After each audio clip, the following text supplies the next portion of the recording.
Aspirations official podcast. Man, no podcast. We're better than every podcast. You are now rapping, This is it. I bring it to you live. UnCloned Creations official podcast. Man, no podcast. We're better than every podcast. You are now rapping, Okay, let's begin. I bring it to you live. Yeah, you already know what it is, man. It's DJ Sino Bugatti. This is Dre above all. You now tuned in to the UC Live, the one and only podcast. Not What you mean? not a podcast. Alright, Dre, what is it, Not man? it's not a podcast. You always do that. What is it, then, UC bro? Live, just the home for local, national, and international artists Facts. to come and display Tell 'em. their talents. Tell them. That's what we here for. And tell them where we at, bro. Where we at? We in Zanesville, Ohio. 740. Yeah. 740. You already know. That's where we operating. You dig? Exactly. You get it. Now, that's what we doing right here. And who we got in the building, So bro? today we have a very, very special legend. I ain't gonna call him a local legend. He's known out through Ohio. He's known through the country a little bit. So International. don't get it He's twisted. in the international. International. The Yeah. great one. The great one. The great one. He's a very special friend of mine. He's the owner of Grand Finale Entertainment. Shout out to Grand Finale. Also, he runs with a very, very special group of DJs. They go by the Crookedstyledjs. Shout out to Crookedstyledjs DJ. They've been doing their thing for a while. And what we gonna do is we gonna sit down and we gonna let y'all hear his story. That's all day, man. As soon as we get back, we want to let you know about DJ Thorne. Yeah. We're going to let you know where he gets started at and what he got going on. That's right. Stay tuned. UC Live. We coming up UC next. Live. You dig? Yeah, welcome back. You are now back. tuned into the best UC Live, the official Live.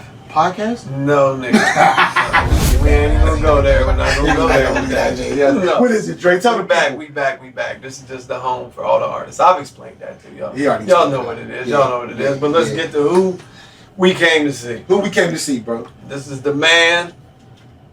I was going to say myth, but I don't even know if that applies. The legend, because myth is fake, right? The You know icon. what myth means? Yeah. It's like a unicorn. Is he- yeah. So the man, the legend. The I'm sorry. iconic. Forgive me. Iconic. Yes. Yeah, iconic's a big word. One and only The one and only. DJ Thorne. Give it up for DJ Thorne, DJ everybody. Thorne. Woo! Yeah, hell yeah.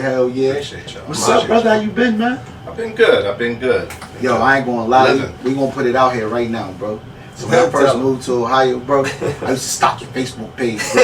I was like, yo, this dude is crazy. He's going crazy everywhere, bro. How can I work with him? You know what I'm saying?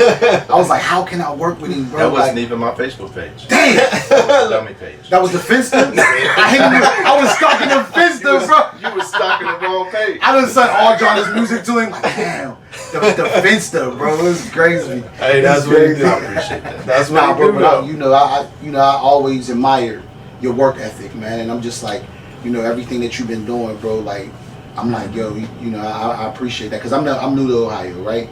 And I like people that work like, where I come from. You know what I'm saying? There's this hustle that you got that remind me of like a New Yorker or an East Coaster that it's just like a relentless, like I'm going to just take over everything. You know what I'm saying? So Yeah. what we want to do is we want to go ahead and let the people know about your journey, and how you got started, right? So first and foremost, where are you from? Well, I'm originally born and raised in Zanesville, Ohio, aka what we call Wise City. Wise City. Wise City. Grew up here all my life, and as far as the music starting, man, there's a lot of avenues on that. Mm-hmm. A lot of avenues. He about to take you back. I mean, I could take you way back. But Yeah. I know we'll have to be here for like 4 or 5 episodes. We might have to do a part 2. You know, what I'm It'd saying? probably be like that. But Yeah. from a young age, I listened to a lot of music. Growing up in Zanesville, we didn't have a hip hop element to the city, so we were forced to listen to a lot of pop, a lot of 80s, a lot of classic rock, different things like that. It's like a melting pot almost. Yeah, so Yeah. that, in my journey, that made me even a stronger DJ because I could relate to a lot of different music. Does it make it easier to read the audience a little bit? Oh yeah, based off? definitely, Okay. definitely. Okay. It also, being a black DJ, it's kind of an element of surprise because when you walk into certain rooms, they don't expect you to know that music. Yeah. Right. So, the BGs, you know, they look at you sometimes like, ooh, is he gonna play something that I like? Yeah. Is he gonna know 80s? Is he gonna know rock and country, whatever? And then not knowing that I'm a professional at heart. Yeah. And so, That's right. you know, at the end of the event, just to get their applause from, you know, being able to hit them with what they know, but doing it as a hip hop DJ. See, that's Flipping, dope. flipping. Yeah. You won't cut him up. Yeah. You won't cut up the country. Yeah. Cut up that garbage. Yeah, we're going through that. We not So, playing. exactly. So not having all that, and you know what I'm saying, all that influence, like he said, it was a blessing. It was a blessing. It would have been a curse. On one hand, the curse was because it was a lot of trial and error. Oh yeah. You know, so it wasn't like we had people to reach out to do what we wanted to do to show us. We had to figure it out on our own. We didn't have anybody to teach us. Okay. You know? There wasn't like no DJ schools and There wasn't No none of that, DJ right. schools, and to be honest with you, there wasn't no other DJs. I mean, there was DJs around the neighborhood, But they weren't really doing. So they had their own qualities to So it. who Yeah. that brings it like so who did you look up to? Like who was some of the people that inspired you locally or internationally? Like who inspired you? So my first introduction to being able to see a DJ up close and personal was my cousin from West Virginia. Okay. He would go back and forth to New York. His moms and them lived in New York, and every time we'd go to a family reunion, he would be the one that would come out on the porch in West Virginia and DJ. So that's the dope. first time I ever got to see it up close and personal. And West Virginia, they So- staying in West Virginia Yeah, too. West Virginia. Shout out to Josh from West Virginia. That's ill, but yeah. So I would watch him, and they called me Popcorn. That was my little nickname Oh, growing up. that's ill. So I would watch him, and he would be like, "Yo, Pop, you know, come on, try it out." And so I was kind of a shy kid, so I was standoffish. So I wouldn't touch his stuff. But then I come back to Ohio and be like, "Grandma, I need a mixer, 2 turntables." She's like, "Well, what's a mixer? What's up? Right. What's up, mixing? And don't touch my records. Right. So from there, I was talking to Dre the other day, and I sent him a text. So I was thinking about something that he might be able to relate to because we go way back. Way back, yeah. I always credit myself from DJing around 87, 88-ish. Okay. Because that's when I felt that I had a skill and was rocking parties. I didn't credit myself when I was practicing. Okay, so that's when you got your That's when when you I got got your my badge. feet wet. That's going good for parties. people to know Okay. too. Yeah, They gotta understand. Yeah, that. you know, Okay. when That you makes a lot of sense. when man. you're a hip hop DJ in the hip hop culture, Yeah. you know, you have to earn the right to be called a DJ. Yeah. You can't Yeah. just go and have equipment or whatever and call yourself a name and then DJ. You have to get the respect of your listeners. Right. And so They that's why deem you the DJ. yeah.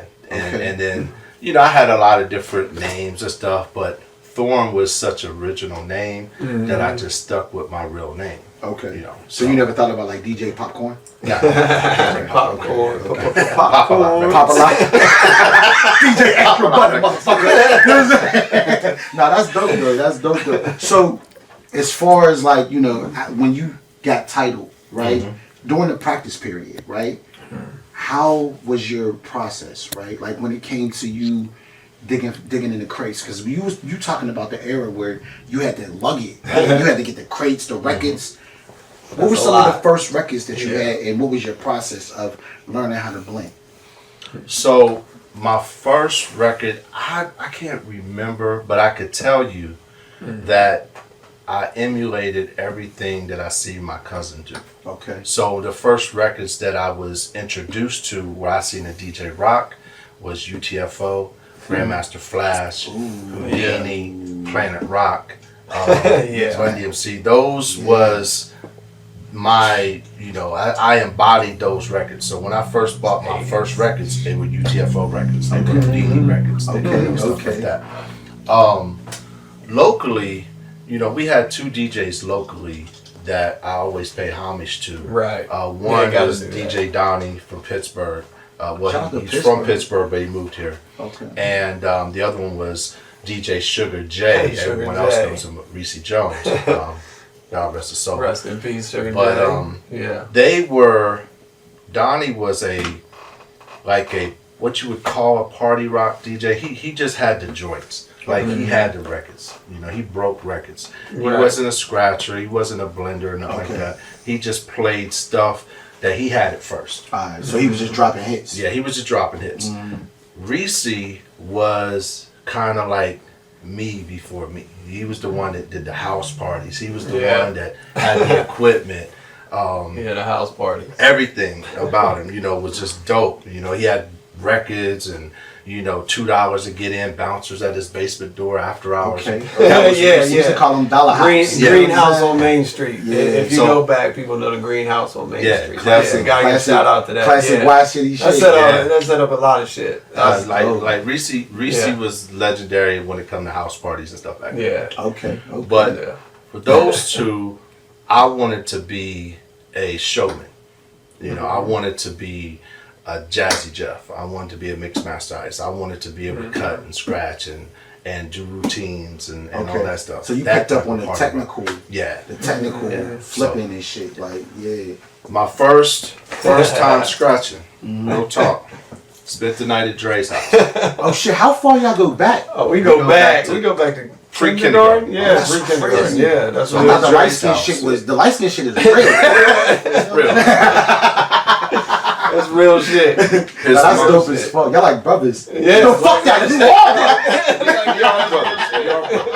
are. No, we really is. No, that's dope, bro. Yeah, we go back that far. His mom had this wood grain hi-fi stereo. Okay. I didn't have a turntable at the time, but I had records. Okay. Yeah. And so I brought over this one particular record. Remember the Roxanne's a Man? Red and white had all kinds of different versions of Roxanne.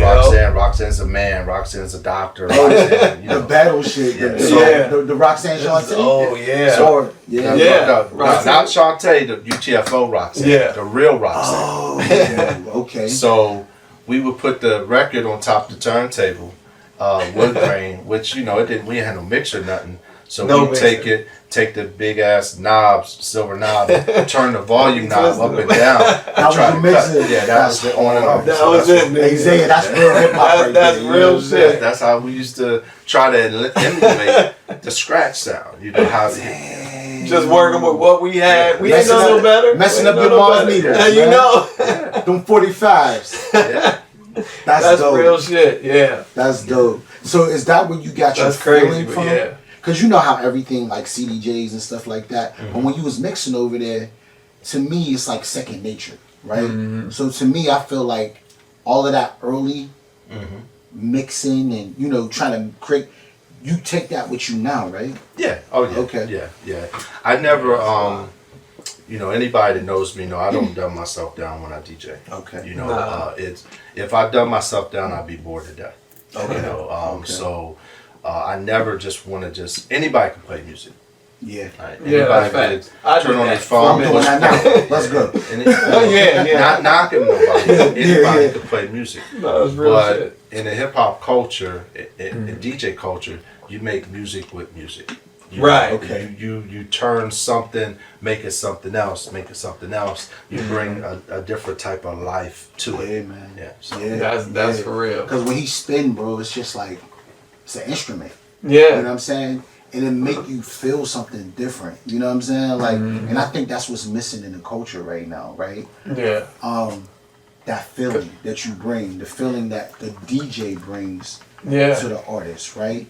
As far as rappers, right?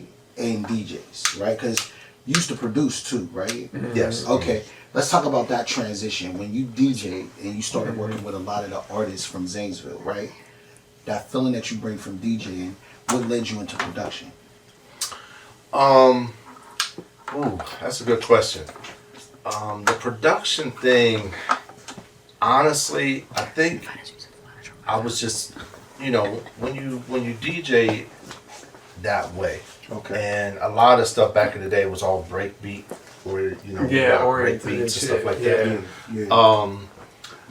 I was just really into boom bap stuff. Okay. You know, I was really into that boom bap sound. So I remember one of my first drum machines, which really wasn't no big class drum machine, was the one that had the 4 pads that you get with the sticks. Yeah, with you the know. fucking sticks. I Yeah, remember so that. I would take that I remember and that. play my records and then try to emulate the beat pattern with the sticks. Oh, so that's how you And learned. so Yeah. it wasn't until maybe, I know this, it wasn't until maybe 88, right around 88, when a guy named Rossi moved down here from Jersey. Okay. And my cousin introduced us and was like, he rapped. And iconically enough, he sound like Rakim. Rakim, yeah. That's He crazy. looked, So did. favorite He looked like Rakim, and he Rakim, yeah. sound like Rakim. Nigga really He was did, nice. too. Oh, Yeah. yeah, real nice. That Back was then, nice. you know, Yeah, man. material now would be really dated. But Yeah. back then, he That was was that the 80s coldest style, thing yeah. smoking. Yeah. Hit you with the hoo-ha.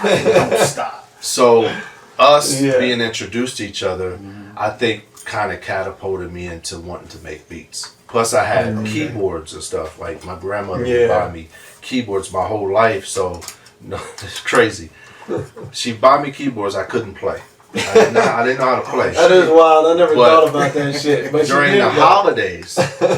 holidays when they'd have all the like Christmas cartoons and commercial, I would lay in front of the TV and every time I hear a melody, I would emulate the melody. Yeah. And that's how I learned how to do like 1-finger chords and stuff like that. So when I started producing, I Yeah. could do little 1-finger shit to make it sound To make it sound yeah. like that.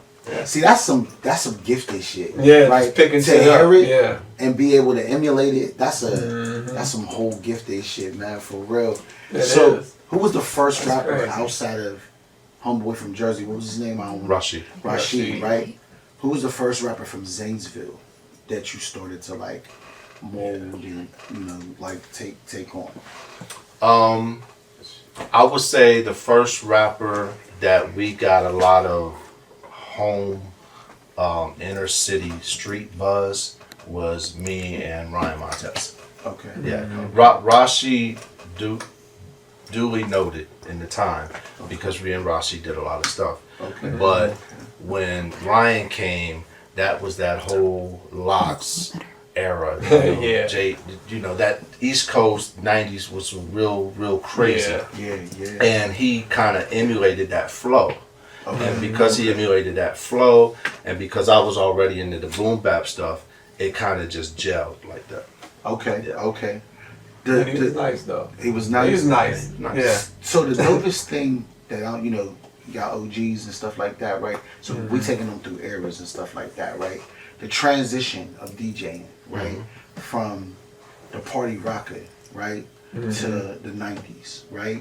How was your transition process from being, starting up in the '80s and the '90s doing the club parties and stuff? Did it get dangerous down here? Because I know back home it got treacherous, right? Those '90s. How did it get in Ohio? What was that scene like for you as a DJ? So I can't really say that. Well, without shining too much light on it, Yeah. Zanesville had a significant rep back Yeah. in the day. That's real. Back in the Yeah. '90s, early '90s, at a certain period of time, based on population, Yeah. we was the drug capital of Ohio. Okay. So Based I- on population. yeah, based on population. Yeah, just so y'all understand that context. So when you have that type of stuff going on, you're going to have issues. Yeah. Things wasn't as safe. But the difference is we didn't experience that in that way because Okay. Zanesville is like a family city. It's almost like what's that movie that the cop land where it's like a mafia city and everybody is Copland. in Like there. everybody, Yeah. So everybody's related. Yeah, You know what I'm everybody's related. We all Yeah. know each other. We all politic with each other. So wherever we go, we feel comfortable. Okay. The Okay. only time anybody would not feel comfortable if they was an outsider on That's- some BS. Yeah. Yeah, that's pretty much what it was. So Yeah. 'Cause our now house, you coming to the house. Because you You coming to the family spot. crib. Yeah. Throwing the macaroni and cheese and Yeah. shit. You know what I'm yeah, saying? our house Yeah. party That's what it scene is. was Yeah. crazy. Our after hour scene was crazy. Crazy. Now, I was like Yeah. 16, 17 years old doing after hours till like 8 o'clock in the morning. Oh, that's It was- crazy. Yeah, crazy. It's like that's always been around. That's like always been always. our party scene. Yeah. A lot of people come to Zanesville, they drive by and like, this must be this old little country such and such town, and they come here and they see, like, oh my God, I didn't even know you guys did it like this. It's still a party city. Like it's still party, like that. Yeah, they like still get it Zanesville's like a party that. city, man. People don't know. No. But I didn't know, and then I came out and I'm like, oh, they still partying. It's like 6 o'clock in the morning. So, real man. shit. So transitioning from Zanesville into Columbus, let's talk about that journey, right? So what were some of your first shows in Columbus, and what was the difference between you DJing in Columbus from Zanesville? Whew. Night and day. First shows in Columbus, I DJ'd back in the day, like Classic. Yeah. I want to say a place called Strutters. Damn. I did a lot of little. There was at one time I used to. So many words. I used to control the biker scene. Like I used to do all biker cabarets. And that was your thing. I That remember was my some of that thing. shit. I remember going to So some the of the things. biker Yeah. cabarets was like the biggest thing smoking, right? I didn't really, I had a lot of peeps that did a lot of other clubs, like Coconuts and stuff. There, but I never had the opportunity to DJ there. But I DJ'd a lot of other places, like I didn't. It seemed like I went more east than I went west. Okay. Yeah. So Columbus, I did my share of things, and then through doing what I did, I built a lot of relationships and met a lot of DJs that were like killers growing up. That if I'd have grew up with them, I'd have been a whole different level of DJ because I'd have had someone to practice with and bounce off of and stuff like all that. Stuff. But Down down here, everything that we did it by ourselves. Okay. We had no textbook, we had no teacher, we Y'all had kinda no like radio created the station. Yeah. I was poor. I didn't have cable. I didn't have BET. The only thing I had was Word Up and rap magazines and mixtapes. Mixtapes is what kept me around and kept my ear to the culture. And This is another arsenal, right? In your clip, right? The mixtapes, bro. You sent me 3 mixtapes, right? I'm on the first one right now, but the other ones, you captured that whole essence, right? You threw me right back to, right back to the town, right? So just to go ahead and talk to you about that, right? Because what are some of your influences? Because you got family in New York, right? I do. Okay, so was New York an influence on your mixtape journey? Oh yeah, definitely. Okay. Number one. Okay. Because the mixtapes that you got, bro, so how many mixtapes do you have right now? God, hundreds. Okay. Yeah. Okay. Yeah. Now, do you remember your first mixtapes in that process? I do, and I'm mad about it. I still think he took it. That's my only mixtape that I don't have my master to. Hey, shit. All but one. One mixtape. I got every mixtape. I know, like. Every mixtape since high school except for one. Shit. Except for one. Do you remember the journey, the process of that? The trial and error? It's funny. It's funny because I remember some things. Okay. But people ask me questions like, well, let me say this because you mentioned New York a couple times. Yeah. Okay. One thing that people would always say to me, they would say, "Man, Thorne, man, you need to be in a big city." These are people that show love to me. I can hear that. Whatever. They said, "You need to be in a big city, man. You need to go to New York or whatever." And they would always say New York because of my style of DJ, right? You And remind I me would of Queens always nigga, I say, ain't gonna lie. You know what I'm saying? I would always say to them, because in the same breath that I took it as a compliment, Okay. it was also offensive. Okay. It was offensive because we are so Y-City, we are so pro-Ville, So I would always tell them, real talk, I would say, I don't need to go to New York to do what I need to do. I'll bring the city to Zanesville. You just said that. I told you that. You just said that. And that's growing up together. That's the mindset we built like that. Yeah. Like, bring it home. Like bring it home. Like, hey, you come to us. Whether it's a party, whether it's a show, whether it's our artists, because I'm gonna tell you, we got some cold-blooded MCs in the field. The motherfuckers y'all let me hear, bro. Yeah. That's real. Zanesville, bro. Look, listen. That's real Don't shit. sleep. These motherfuckers get busy out here when it comes to them bars. Listen, From the young dudes to the old dudes, like Mm-hmm. they getting busy out here. They've been getting busy out here for a long time. I just wanted to shout that plug out for the fans. That So got they this know. outside of Ohio. So they know. It's y'all here. need to come here and check them out. But go ahead, bro. Like as Yeah. far as the artists that y'all are developing, right, and growing and stuff like that, right. Who are some of the people that y'all want to shout out that really made impact on the city? Tit for tat. Because I'm gonna be mad if I leave somebody out. So and I don't want first and niggas mad at foremost, me. first and foremost, if we So- don't shout you out, it's just It's not. because of this. Yeah, it's the moment. And we ain't done that yet either. But go ahead. In no Shit. particular order, you know, there's a lot of MCs that blessed this city. A lot. You know, we can shout out Rich, Low, RVG, Big Impact. We can shout out Money Mackay. You know, anybody know Money's a killer. He's a killer. He's a problem. Playboy, Preston. You know, come down here from Canton, made a big impact. R.I.P. Isaac, which was, oh my God, if the world could have heard him. He was a monster. He was our street Nas. He was a That's monster. crazy. He was just nigga was too street. R.I.P. D Dub. Like, real. My cousin Dub, yeah. Young His Ghost.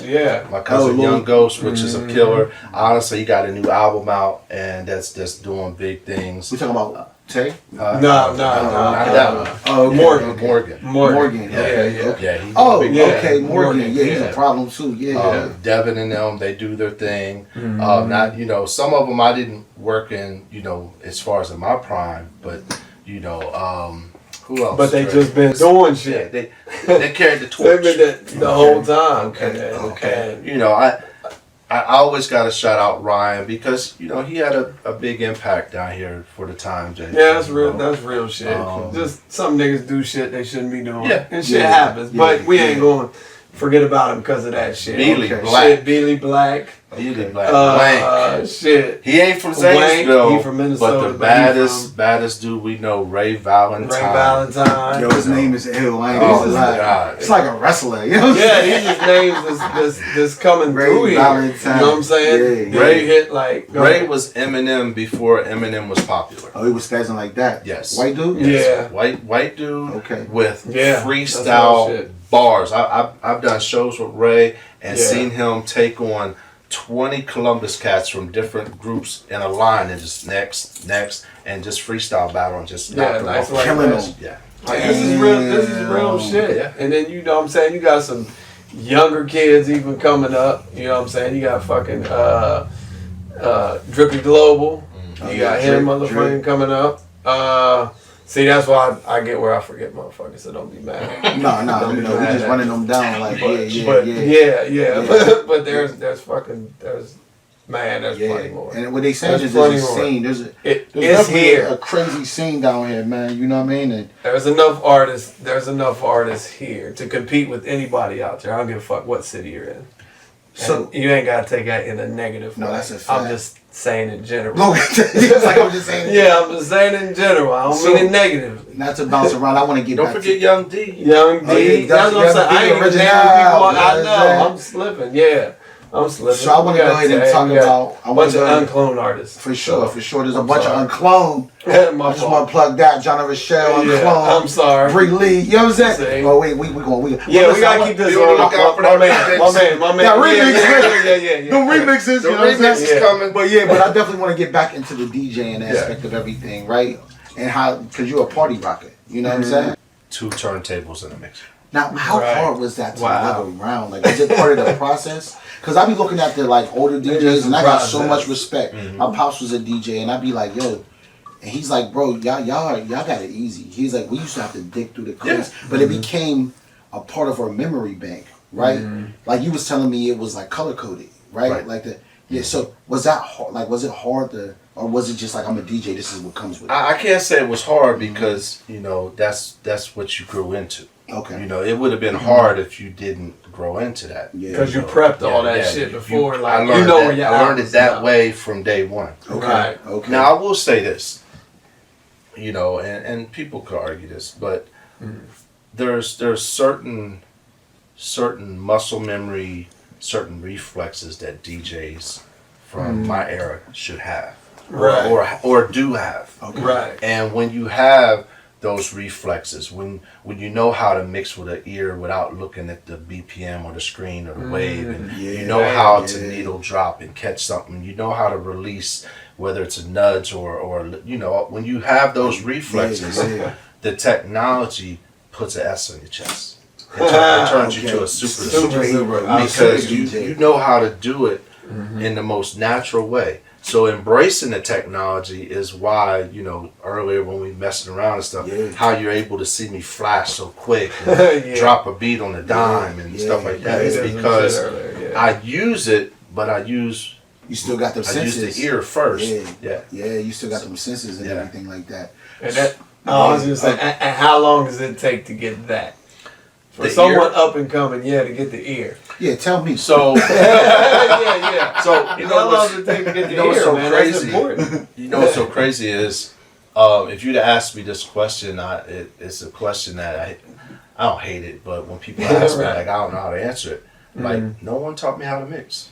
Oh shit. I don't remember practicing how to mix. I remember practicing how to do scratches and manipulate and stuff, and emulate Jazzy Jeff and Mixmaster Ice, stuff like that. No one ever taught me how to mix. So it's hard for me to hear another DJ train wreck when it comes to blending because I'm like, you can't hear that don't sound like that. Okay. Okay. So it's almost like learning how to dance. Like, bro, you want beat or you not? Right, You know what I'm saying? It's not a knock on anybody, but it's like I grew up listening to mixtapes all the time. Okay. So when I would listen to mixtapes, you knew what it sound right. Right. So when I just started to mix beats, mix music in between music, no one had to tell me, match up the snare, start it on the one. It either sounded right or it didn't. That's wild. Because they got DJ schools and you can learn online. Bro, it's crazy. All that. It's crazy. That's just wild. But and you it's had none of beneficial, that. but it's just like the fact that you had none of that. None of it. You know what I mean? It's like that's how you know it's natural. It's like a second sense that you develop.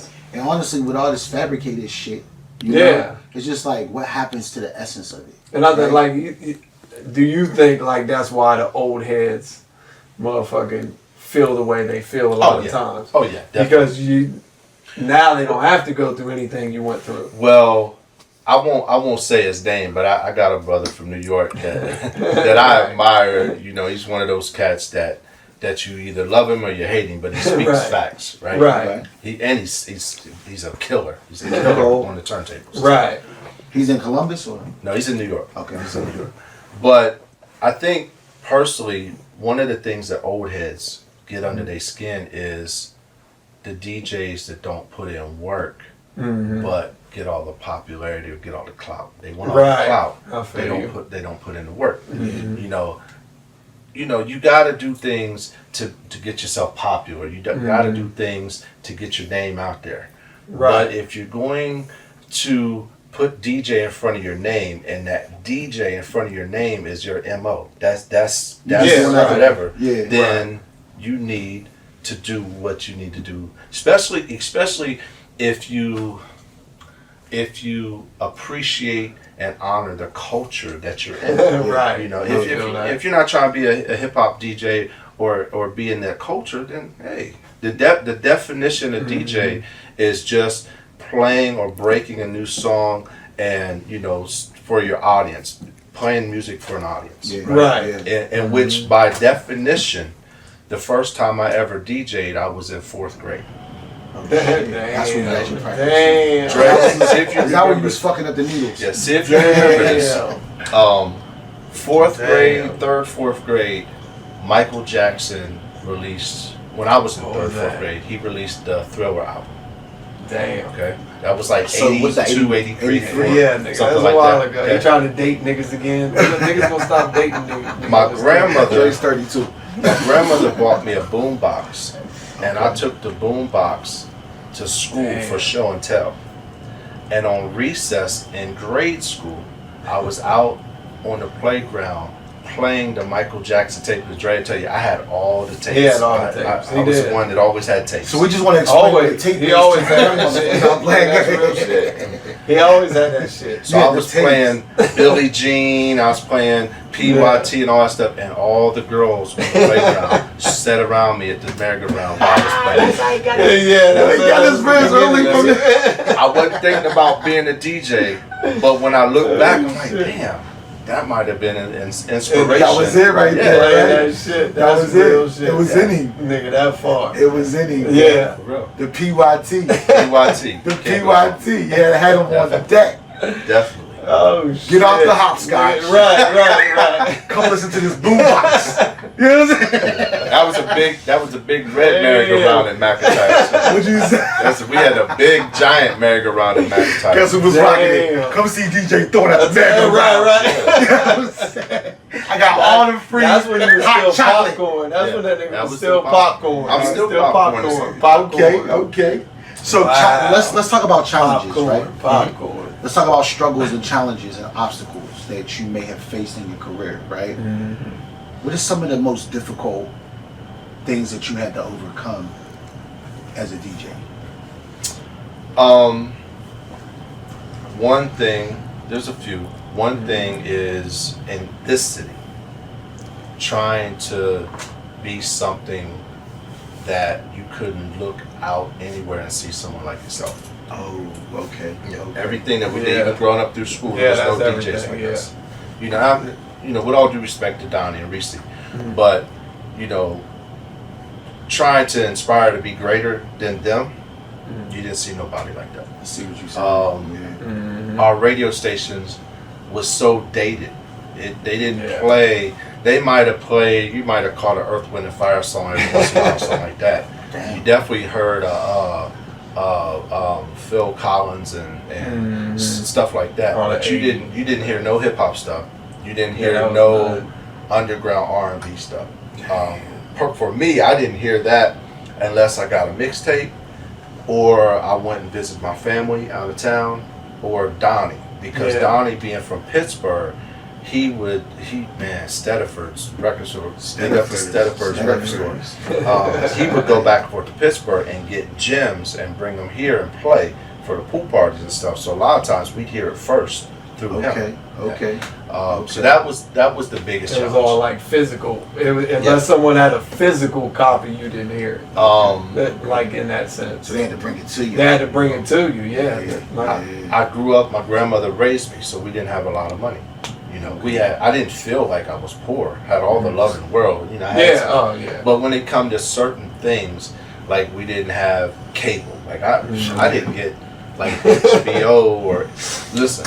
I didn't have HBO or Showtime or any of that stuff until they came out with the cable box. It was the brown with the little calculator, and I took it to a friend of ours named Biff, and he knew how to bust the resistor. And Oh yeah.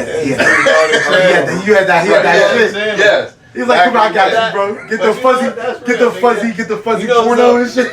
shit. I never seen the TV on in your house ever. We had Ever. Now that I think about that shit, 13 nigga. stations. Ever. Shit. Yeah, that's Yeah. That's crazy. Yeah. Well, I never. Oh yeah, they don't know nothing about Yeah, it. They don't know nothing I about ain't the got dial. The dial. 13 stations. Well, I don't remember the dial, but I remember the red Nigga, button. that was Oh it. yeah. You Don't do it. You Yeah. had the dial. that click. Wow. Oh, yeah, that's And crazy. don't be weak trying to turn it either. Oh, Just- shit. That's how you can mix so good with that dial. right. Oh, Nah, that's dope. shit. Real talk. I didn't have. That's crazy. I didn't have BET or none of that stuff. Yeah, there And wasn't then, none of that. Well, see, I ain't getting Nah. any music box now here, nothing like that. We didn't have VH1 or none of that Damn, stuff. that's Well, actually, even when VH1 and I'm some of trying those to remember when stations was available like in cities like Dayton and stuff, it wasn't available in Zanesville. Oh yeah, you weren't getting that on that box or nothing. So y'all had to get everything in. Yeah, unless someone brought it, you didn't hear it. Okay.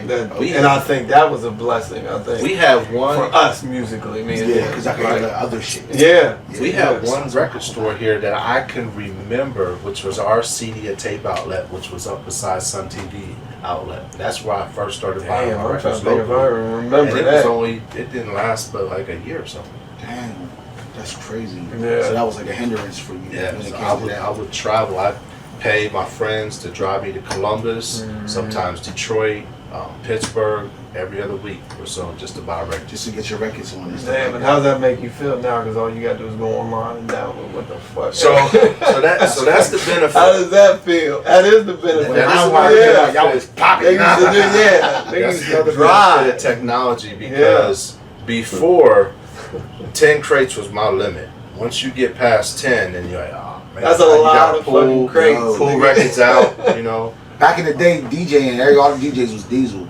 Yeah. Either they was big or they was like diesel. Like- You know what I'm saying? But And the crates was just part of it. The coffin, the turntable with the coffin. Oh my god, Man. I can only Yeah, imagine, bro.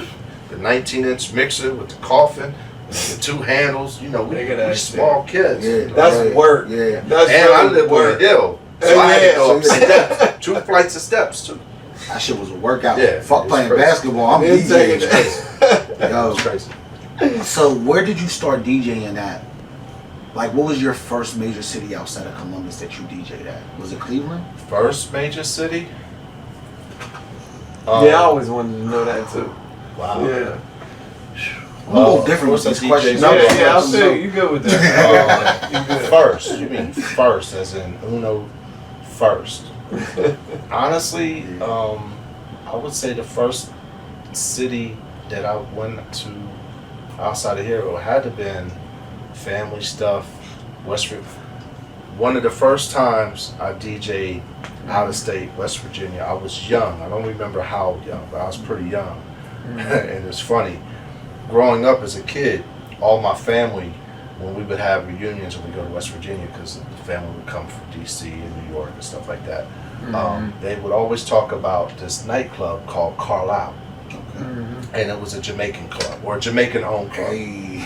And so I was never old enough to go. So when I got to the point where I started to gain some popularity DJing, my aunt Ruthie would always vouch for me, like, hey, we gotta get popcorn down here and DJ a party and whatever. So I went down one time, I brought my equipment, and they called somebody, and they was like, hey, you gotta let our cousin DJ Carlisle, which was an after-hour spot. It didn't open until like 10 or 11, shit. Okay. and didn't close until the birds came out. I know that was crazy. So Right, that's gotta be. Yeah. I was hyped, super hyped. Cause when you how old now? How old are you? Shit, man, I had to be like 21, 20, somewhere this is between, still young. This is young. somewhere between Super 20 young, and Yeah. 22, 23, somewhere in that area. And so I'm hyped, man. I got my speakers in the car and everything, my aunt's car. And so we pull up, to this place, and I'm like, when we gonna go to the club? Right. And it was like, the club? I was like, yeah, Carlisle. Right. Now, keep in mind, I've heard about this spot like my whole childhood, right?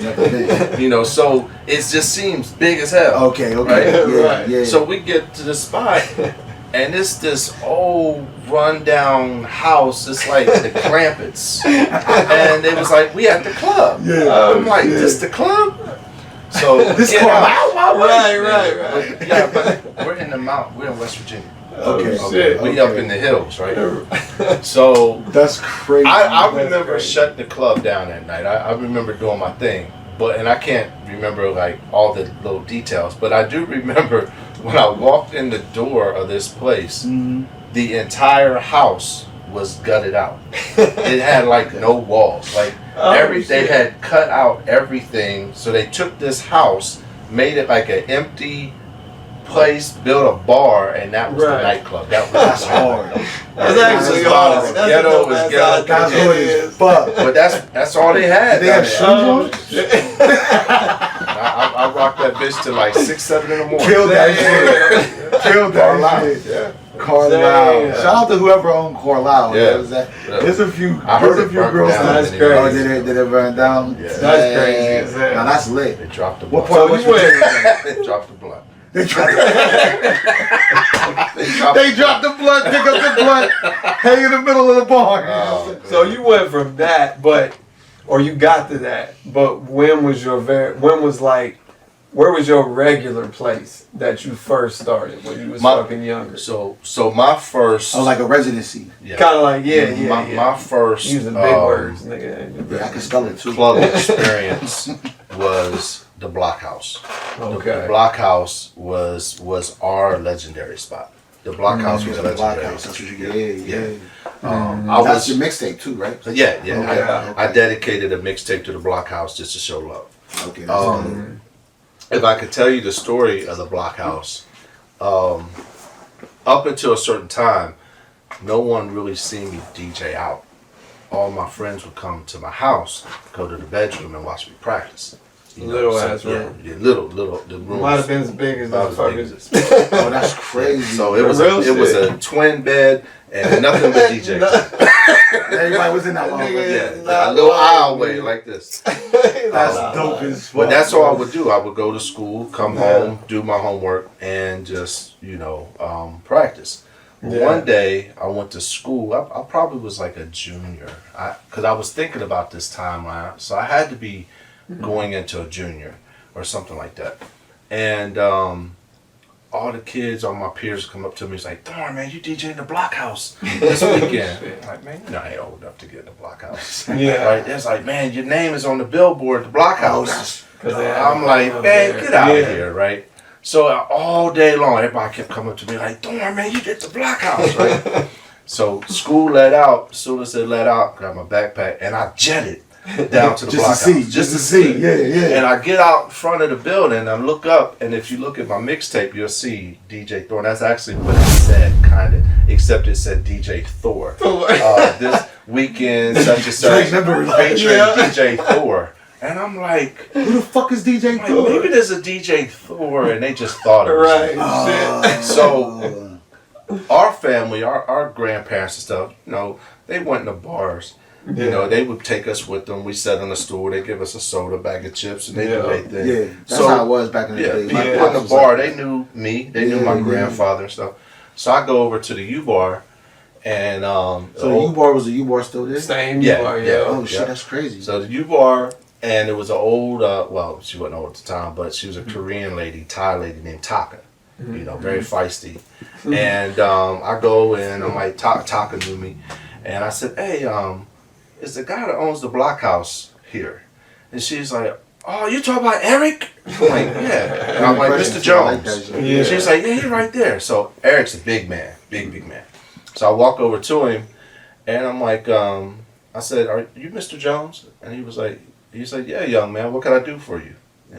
I said, I'm Thorne. Am I DJing the Blockhouse this weekend? And he said, I talked to you, didn't I? Oh shit. What time I need to be there? Right. Yeah. Nothing else to say. Yeah. I didn't have no clue I'm there. what the hell happened. Yeah. That's what happened. Damn, see, I And didn't it know wasn't that. I didn't until know that. later That's crazy. that, and he holds it to me at this day, and if he ever sees this interview, I'm gonna hear it again. But our best friend growing up, Kevin, impersonated me, or went and was telling him that he was me, and Kevin, gifted guy, man, I'll come and blow it up or whatever, such and such, and that's how I got the Blockhouse. Damn, nigga, I never knew Well, I that. got good clarification. That's wild. I never knew that. Kevin was acting like you. He was either acting like me, speaking for me, That's dope. whatever it was. He got He your ass thought in the door. he was already talking to me. Kevin, I think you need to know. collect your He got you in 20%. the door. Don't gas him up, because to this day he's like you still owe me about I'll put you on. He said, you know how I create. He's on some Don King shit, right? He on some Money Mike. Nigga, that's No, but that's wild. dope. That's I never dope. knew that. Yeah, but I never knew that's that. how I got in the Blockhouse, and I still have the clipping because when I first DJed the Blockhouse, it must have been a teen night.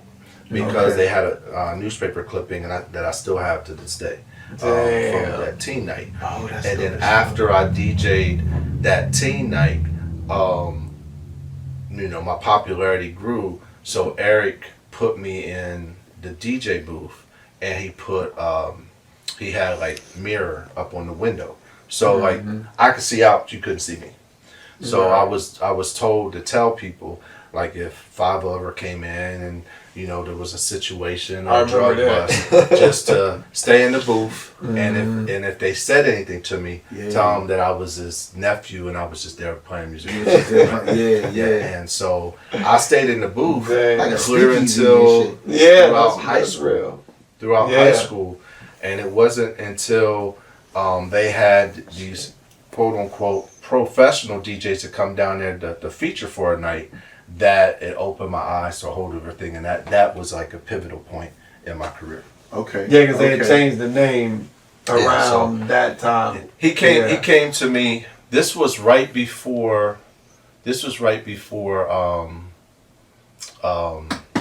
House Party, the first House Party. Okay. So we talking like 91? Yeah, it was like 91. Okay. So House Party, and I can't remember when Juice came out, but it was all around the same time. 2003. Look, he said 2003. Yeah. All was way before that. Oh, was it? Yeah, it was yeah, Juice was like, I thought it was 93. I want to say.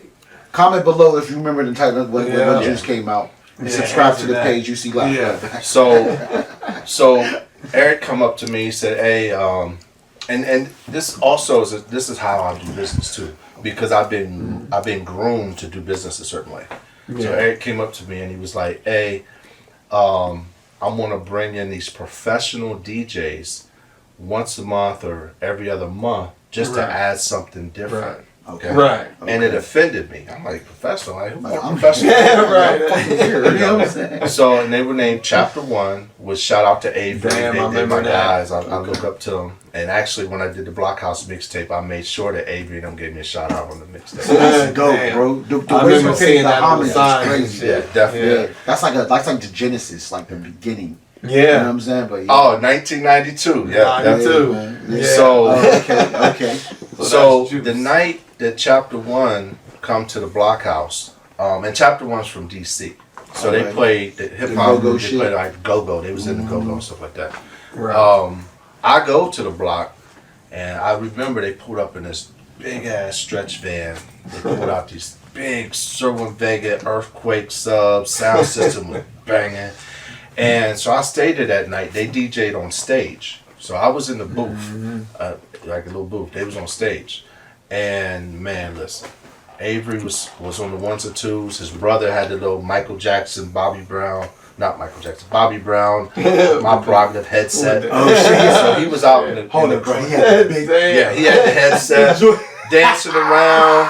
Oh, they had the cameo microphone. Yes. Wire. Yeah. This shit was like loud and pounding. You could feel it in your chest. They shut it down. Yeah, that Teddy Riley.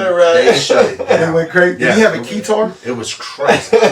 Crazy. You ever have a keytar? No. Okay. I wanted one though. I wanted a keytar. So that changed me because one, that was the first time in my life that I ever seen DJs that I inspired to be.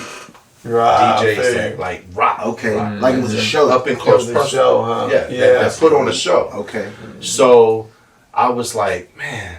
So I asked Eric, it was New Year's Eve. This was in Zanesville. Blockhouse. Oh shit. Okay. The next New Year's came and everybody's looking forward to New Year's. And I said, Eric, can I DJ on stage? Because one thing that I seen that was powerful for them was people could see what they was doing. They couldn't see me in the booth. Okay. So Eric looked at me this crazy way, and I knew he knew why I wanted to be on stage, because my attitude was like, I want to show him what I could do. Right. And Chapter 1 was cool with me. Avery, when he come there, he's like, young buck, man, play a couple joints on the turntables and and all that. And that was the first time I ever touched 1200s. Oh, damn. First time ever, because I had Gemini 1800s at that time. I never touched 1200s. You did have the Gemini. Yeah, and when I touched his Absolutely right. 1200s, Damn. it was like going from a Ford Rabbit to a Lexus. You know, It was like, you could feel the weight and Yeah. everything, the Shit. mechanics of it, and that's why I was like, I gotta get me 1200s, You right? fell in love. So quickly, Damn. New Year's Eve, that year we had a whole bunch of deaths in the city. We did the countdown. I'm on stage, my little Proton amp. I took the speakers off the wall, set them on stage, and stacked them. So I took all the speakers that was hanging up, set them on stage, because I was wanting to emulate What what I saw, right? Right. And 12 o'clock, at 12 o'clock, and I had my friend Don Galen and P, they were dancers. So whenever I went, they went and they danced. And I played It's So Hard to Say Goodbye, because that was the hit, the #1 song from House Party. Yeah. Right? Dang. For sure. And everybody embraced themselves on the dance floor. They crying because they remembering people that we lost in the city. And then right after the song, I cut Uptown Anthem, Naughty by Nature. Oh, And it was the craziest shit ever, because I was, I still do the same routine today. Hey, hey, hey. And they was like, go Thorne, go Thorne. And it was like 200-300 people in the blockhouse. And that was kind of like my breakout moment. Damn. shit, that's crazy. That That's was your crazy. cue from Juice moment. It was. Every DJ wants that. That moment, yeah. That you want moment, that. that cue from Juice moment. You want That's that. what every DJ anticipates for. Like, if you if you don't know what I'm talking about, you young DJs, Yeah, go watch that Juice. is the Go moment. watch Juice. And that was your moment right there, right? You'll see it. Man, that's crazy. And That's a hell and of a story, bro. around Yeah. that time too, even though that was a pivotal moment, around that time is also when I met my idol, Mixmaster Ice. So Oh, you it see was that all from- around just the same time. So I had this serious mentality about me, DJ. It wasn't an arrogance or nothing. Okay. I just was determined that I wanted to be a dope ass DJ. DJ. Yeah, you was working too. You was really working. I think there's a certain confidence that you get when you working too. You're like, Yeah. bro, I'm working. Like, this is what Yeah, I do. because you know it. Once you do it so much, it's not arrogance. It's I've studied this shit long enough, right? Yeah. I don't know if that's how you feel. You go through That's what enough I'm shit asking. to where I think Like, you no, just I go know through enough this. shit to where you like, yo, like, this is who I am. Yeah, You know what I'm that saying? right there, And that yeah. comes with that certain confidence. And you had said something earlier about like the struggle. Yeah. Yeah. One of the things that's still a struggle is I know like people come up and say, and it's all respect. People come up and be like, I'll post something to be like, man, you the best DJ that I know, whatever. And it used to rub me the wrong way. I didn't like the way it felt because I'm like, I'm not the best DJ, whatever. But It's a I lot of pressure, understand right? I'm just who they know. That I'm their Jazzy Jeff that they see. Right, up I close see what and you're personal. saying. So Yeah. it doesn't Yeah. bother me as much anymore. Okay. But because I grew up here, because everything that I did was a delay, because I had to learn, like I learned 4 or 5 ways the wrong way before I learned the right way. The right way, right. There's still techniques to this day that I inspire to do at the age of 50 that in behind closed doors I'm still practicing stuff because I still want to know and learn these techniques and stuff. I practice, I won't say every day, but when I do fire my turntables and stuff up, I go hard. I'm breaking out in the sweat, high blood pressure and shit, and just going crazy. Like, this is I I gotta still master do it this shit. today But because like, I love the craft. That right there Yes. is what makes a motherfucker great. Yes. When you always feel like you can learn something else. You always try to master that. You always You trying to become do the that master. shit. Yeah. Don't let me Yeah, turn on Facebook or always. Instagram And see and see something. another DJ do a routine. I'm like, ooh. I turn the shit off and turn on because Yo, that's it. crazy. Yeah. And that took me to my next question, right? What keeps you going? What keeps inspiring you, right? Like, what are some of the things that make you want to keep doing Yeah. after these years? That To you keep put in? even turning to And you seeing kinda it on answered it, you Facebook know what and I like mean? fuck it. Yeah. Yeah. So I would say, and there's a level of disrespect that I will acknowledge because it burns me to the core. Okay. What keeps me going is the business side of it more than anything. Okay. Because Okay. now, I'm a businessman, I have an entertainment company and stuff like that. Right. So it's that's how I eat. That's what I do full time. That's how I take Right. care of that's how I put a roof over my head. That's why I do everything, take care of kids, whatever. Right. Yeah. But A lot of you know, entitlement. Yeah. I love the craft. I love the reaction that I get out of people. When I'm doing a party, I love the element of surprise. Right. I love being able to play with their emotions with music. You know, a good DJ knows the emotions. You can watch. If you watch the room, you know what's going on. You could tell if that person is enjoying because they might not be dancing, they might be smiling, they might be lip syncing the words. You have to watch people's emotions. Yes. And then when you hit them and you get them and you got them, then it's like, I got you. You might tell a motherfucker too. You might be like, bro, I got him. You know what I'm saying? Right. Yeah. But that's real shit. Because I'm that nigga. Yeah. I'm enjoying myself 100%, but you might see me just doing this. Yeah. You ain't gotta and I'm feeling the music and all that shit, but I ain't up dancing. Nah. But I'm in my bag. I'm with you. I'm in my bag. Yeah. Man. And I love you gotta getting in the bag with stuff that they wouldn't even expect to hear. Yeah. Because I'm a technician when I mix and stuff like that. Right. I'll flip anything. There's no genre of music that I can't flip. One of my biggest accomplishments, which was a goal, was like my bucket list, was I had the opportunity to go to New York and play. Now it was a wedding for a family member, but he got married into and hopefully I'm not saying it wrong, but a Latino family. Okay. And I don't know diddly squat about Latin music. Oh, you wasn't playing the bongas. Nor can I speak any Spanish. Okay. No Spanish. You thought Spanish? No Latin music. I thought he was Spanish. So fritas, all that shit. Right. my crooked style brother, there was no way I wasn't going to do this wedding because it was my family. Okay. Right? But what I did was I studied Latin music and culture and understood that there's different styles of their music. They have different dances. They appreciate different things. And I studied it before I went. And then I took my brother DJ Hands On, which was from Brooklyn area. And he was like chauffeur, my partner. He went with me. So after I organized my crates and studied for those weeks, we get there. Mind you, I'm confident I can mix anything. Right. I can mix grooves and beats and melodies. Yeah. I just don't know what they're saying. Right. So it's the same vibe though. Yeah. I DJ off of feel. Yeah. I DJ off of feel. I don't DJ off of popularity of song. I DJ off of groove and feel. That's my style. How you can mix the BPMs that's my without style. no fucking visual. Yeah. Right. Yeah. So we up at this wedding in New York. Actually, it was in Connecticut, and people would come up. And they'd say something to me. I reach over. I'm like, I don't know what they're saying. I'm like, Hands, what's he saying?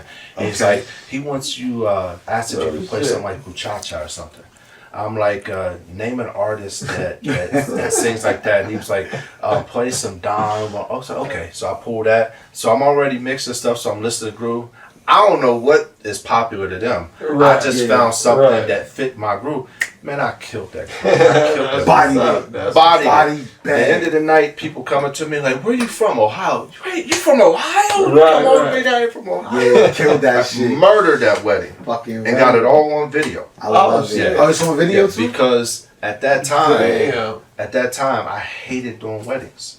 And at that time, I made a decision that I'm going to tap into the wedding market because there were some people locally that I felt was disrespecting the people that was hiring them, wasn't doing a good service. Doing their job. I feel you with that. So I said, what I'm going to do is I'm going to document that wedding, and that wedding is going to catapult me forward. And that was the first wedding. And that was the first wedding. Murdered that wedding.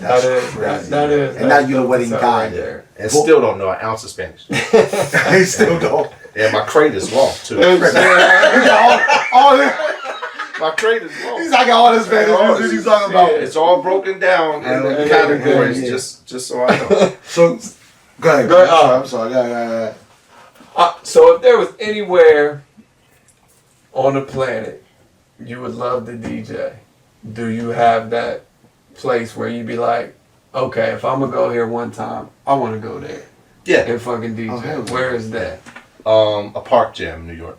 Anybody, Damn. just a park jam. That nigga said That's just the park amazing. jam. Yeah, Summer because- jam because wouldn't it- have to be summer jam. Just Nah, it Nah, just the needs to park be a jam is park crazy. jam.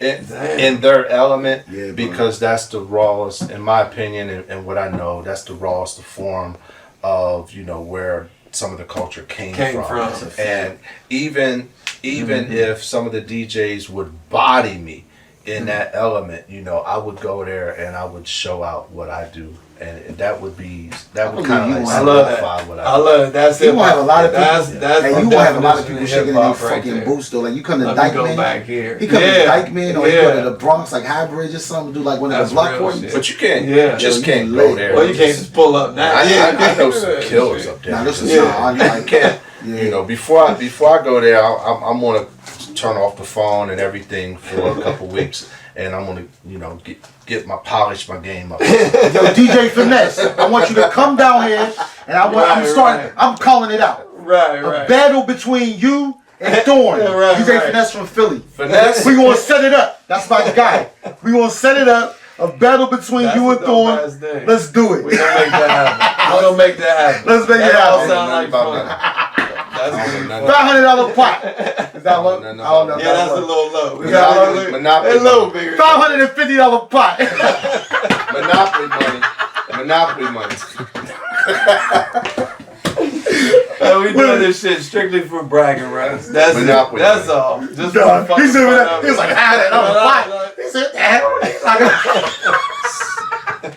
No, we gonna close it out, Oh, man. shit. Couple more Oh, questions shit. before we get out of here, Oh, man. You shit. know what I mean? Because I think we gonna need a part 2. I think. That's probably what's gonna end up. Man, 'cause there's a lot more But stuff that's a I lot wanna of ask you. knowledge, and that's a lot of Facts, that's a bro. lot of fucking. So, what do you believe the future of DJing is going? Wow. Honestly, listen, I don't embrace everything. You know, some stuff is just too far fetched. Okay. Right. But I mean, I've seen whether it's real or not, cats that has got virtual shit and they're touching and moving songs or whatever, and Yeah, it's all that crazy. stuff. You know,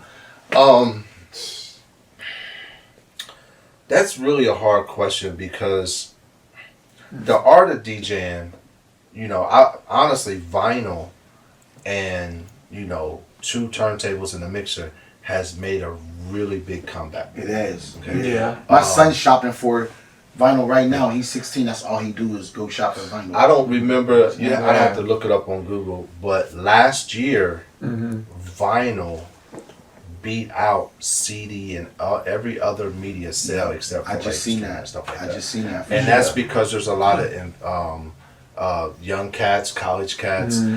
There's kids on Instagram, TikTok, and stuff. That's, you know, DJ schools is scratching the little girls. And, Oh, you know, yeah. I mean, it's just something about it. Yeah. It's Um, nostalgic purposes too. You know, and then, you know, if you're a purist, you like the sound of vinyl Because there's better just than something about it, the digital yo. because it's warmer. It's warmer. Yeah. It's like photography It's facts. with film. Yeah. It's kind of similar to that. I mean, if you look at even the digital realm, that's why a lot of companies are implementing the Plugins. the platters that spin. bro. You know, and everything. They're trying to make sure they tap in to that culture. To that culture. You know, so they didn't have to. They could have just went and just kept on beating it in the ground, all the touch sensitive stuff, whatever. Right. But they know that there's a heartbeat, there's a market Yeah. for that of You get- people that want to inspire to be Yeah. DJs. They need to feel that. And vibe. there's something to the physical. Yeah, It's yeah, just yeah. like, Oh, yeah. I mean, I told a few people this, which is wild as fuck. Vinyl is the only thing that lasts. Like, it's the only thing you can play with absolutely no, electricity. That's wild as fuck. You know, something else too. That's the only thing you can. You gotta rig some shit, but it'll, you can do that without electricity. Yeah. You know, what really hurts. I mean, I guess it's two different things. What hurts the DJ culture, which I know I'll probably get persecuted for saying this, but radio, the whole outlet of radio stuff sometimes drives me crazy because certain things program people to only appreciate certain music. Right. Yeah. Or That's The certain brainwash. songs. The brainwash. Yeah, it's, you know, you turn on Sirius XM and stuff. It don't matter what channel you go to. If you go to this channel, it's the same rotation. You go to that channel, it's the same rotation. Right. You go to Columbus, you might hear play. You know, I'm not gonna shout out certain radio stations, but if you go there early enough in the morning, you're going to hear the same song from 9 a.m. then noon, then from 1 to whatever. And I get it. The top 5 at 5. All I get it, but it wasn't like that in our day. Like DJs broke records, and something that irks the hell out of me is like you have a packed dance floor, and you playing, and you play something that someone ain't heard, and you could read their lips, and they say, "What's this?" Yeah. And they go to sit down like, "I don't know this." Yeah. Like they don't have a license to dance because they don't know the it. song. I like how you said that. Yeah, They don't have you a know that's license like to the dance. most bullshitest That's thing crazy, in the world. Yeah. Like, why do you need to know if your body tells you Your if you body- like the If it's groove? dope, it's There it dope. is. Your heart tells you if you feel in the groove. Yeah. Why do you need to know if it has 1 million likes on YouTube or something? That's it. Right. That's it. So but back in the day, That's a big fact. Yeah, right oh, there. yeah, That was that's a the big. whole, that's a word. message to the youth. But back in the day, they played them records, the new ones. You wanted to be the first one that heard it. Yeah. You wanted to be the first one. A DJ broke a record in the club. It was like, what is this? Yeah. Somebody's out there going crazy. Going like, crazy yo, off of it's that the new shit. shit. You know what I'm saying?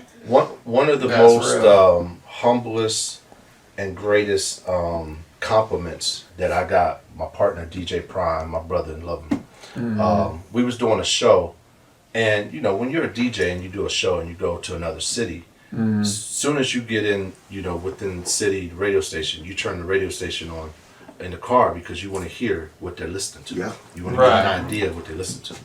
So I don't know who was with them, but he was coming to Columbus, and coming to Zanesville, and whoever was riding with him was like, "Hey, turn on Zanesville radio station to see what they listened to," because they was coming down to rock with me. Okay. Right. And Prime said, you know, Don't do that shit. He said Yeah, Zanesville don't have a radio station. Thorne's their radio station. Okay. And I never really looked at it like that, but we don't have a.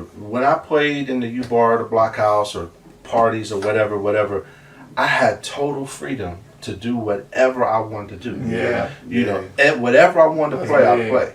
You know, if I wanted to go West Coast, if I wanted East Coast, if I want to go funk, whatever, they basically just moved to whatever beat and rhythm that because of the respect. But I showed them that I had a skill, right? Yeah. So it's like, you know, That freedom. Like you didn't need dojo, man. You That didn't musical need to have freedom, that top man. 5 at 5. You was the culture. You know what I'm saying? And making so that's dope. In closing, I want to talk about the company, right? And because I know we kind of overtime and everything, and we got like 2 cameras out on battery. Shit gets real, y'all. I just want to let y'all know. But this is such an interesting interview. I can't forget about this because this is important. You started a company, right? That partners up with a bunch of other DJs and y'all showcase and take over shit. You know what I'm saying? And I just want to know when that started, right? How'd you start it, right? And who's involved? So shout out to Grand Finale Entertainment, which I came out with that name and idea in high school. Okay. I might have came out with that shortly after Chapter 1. I can't remember, but I knew I needed a name that fit what I felt like I was doing. I wanted to be the grand finale. Shut them down. Shut them down. So that's what it was. That's right. The Crookedstyledjs, Crooked itself is an acronym. Okay. That stands for Creative Rhythmic Organization Obligated to Keen Execution and Demand. Okay. That's That's dope. I had there was a brother that me and him was really, really close. One of the greatest DJs I know. His name was Vibe. Okay. Shout out to Vibe. And we was at this period of time we was almost inseparable. We DJ together. He'd come down. He stayed in my house. We would rock out records everywhere and practice and routines and stuff till 4, 5, 6 o'clock in the morning. That's dope as fuck. And we had this idea Work. to start a DJ crew. We wanted a crew. Now, there's a lot of other crews and stuff around. And so we was brainstorming back and forth, trying to come up with a name that fit what we embraced. Okay. And we also had a kind of a negative outlook on DJing at the time because we felt like everything was kind of cliche or robotic and stuff like that. So we wanted to go back to like the essence here because this is what we experience here. Right. So we throw in a whole bunch of names. Right. And Vibe says something about like we need to come up with a name that is not the same, different. Like everybody's going this way, we need to go this way. And through our back and forth, the word crooked came out. Okay. Crooked meaning that we're not going to follow the norm. If DJing and music that's what you could call normal, Like linear, we're not going to be normal. Right. We're going to stay off track. We're going to do what the essence is. Facts. Okay? Right. So that's how it came, and then style was added to it. From there, I see y'all's. That's how we got there. Yeah. Okay. so from there, Vibe was like, I know another brother. He's kind of like a legend in the game. You know, very popular, been around forever. And I'm gonna introduce y'all because I think he would be a great fit. There was actually two brothers, but one moved. The other one was my partner to this day, DJ Spencer. Okay. And so we did a few things under the Crooked Style name, some shows. We went back and forth to West V, did some concerts, all kind of stuff. But then it got to the point that it was kind of like just feet in the sand, like no movement. No Right. movement, right. Now, Dre tell you, when I get inspired by something and put my whole mind and everything in it, I'm like a freight train. Yeah. I never stop. I don't sleep or anything. But So break it down. so I never stopped embracing the concept or the name. Right. Okay. My partner, he kind of did, and he ventured off on some other things. So, just to speed it up a little bit, we all started to do this meeting, Respect the DJ, and it was a meeting where we wanted to bring in young DJs. We wanted to try to build like a DJ union. We wanted to teach skills, and people wanted to learn business things. See, that's dope. Yeah, so we all had these meetings like every Sunday. Right. And through those meetings, we got to meet people that we didn't even know, people I didn't even know. Right. And so we built a relationship, and some things with the meetings kind of went south, and I kind of fell back from the meetings because I didn't like The energy. the fact that we're in there to try to do things and Right. pay respect, but then when we leave the meetings, then there's egos. Ah, and stuff, yeah, right? yeah. And I wasn't about the ego stuff. Yeah. Right. So the meeting stopped, but some of the relationships that was built was strong, Right. right? Okay. And so one day I called my partner, and I'm like, hey, what is your plans with Crooked Style? Are you Right. gonna do anything? Because I don't feel like you're doing nothing, whatever. Right. And his exact words to me was like, You and I'm not concerned about that. I got other things I'm doing. Do whatever you want. Enough said. There it is, That's it. right there. That's So it. I Yeah. called my partner Prime, my long friend Prime, and then went to all the DJs and created the vision for Right. us, and then the Yeah. rest is history. That's what's I love up. it. That's I love what's it. up right Y'all there. killing it right now. Yeah. How many people are on the roster right now? So there's myself, DJ Prime, Hands On, Carl B, Josias, DJ Marlon McFly, DJ, I said Josiah, DJ Spencer, DJ Chill.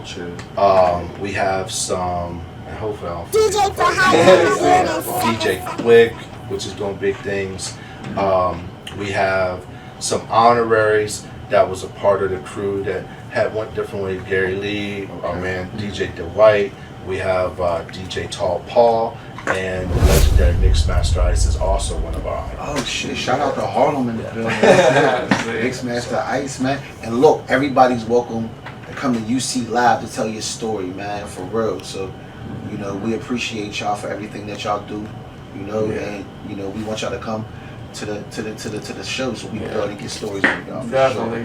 For sure, And man. we definitely thank you for blessing us with Thank this you, bro. Just mean opportunity. everything, bro. And there's probably still a lot more we can Thank share, you. so Thank he'll you. probably definitely be back. 'Cause I got mad stories. Mad Yeah, stories, we're not the done. whole Matter of other fact, shit, whole Matter of lot. fact, I want y'all to, you know, Whole welcome lot. the honorary member Hey, yeah. of UC Live. You know what I'm saying? That's You what know, it is. He welcomed right us here. into the home, and you know, We we live truly in Y appreciate it. City, the basement. Yes, man. DJ Thorne. DJ Appreciate Thorne, the y'all. legendary, the icon, man. Again, thank you so much, man. Thank you know, you so much. for real. Hey, we want y'all to subscribe to the YouTube page, right? Like and hit the post notifications, and make sure y'all tune into UC Live each and every whenever we want to put it up. You know what I'm saying? It's going We gonna down. leave it at that. Yeah, Shout out to the let's camera go. crew, I Shot You Photography, Our Legacy, and Yeah. UnCloned Creations. And what you got to say to the people, man? That's it. Before we get out of here, man, could you tell the people your social media? Oh, yeah. and where they can reach you? My bad, I'm slipping. Yeah, so anything that you want to find out of me, about me, visit www.grandfinaleent.com. That's the website. It's gonna be You down can here. find DJ Thorne on Facebook, DJ Thorne _GFE on Instagram, and just hit me up. I'm here. Hit him up. Hey, yo, look out for that post for the Grand remix. The remix. And DJ Thorne on it. It's the remix. It's coming out. It's going down. You know what I'm saying? You see live. We out. We're better than every podcast. You are now rocking.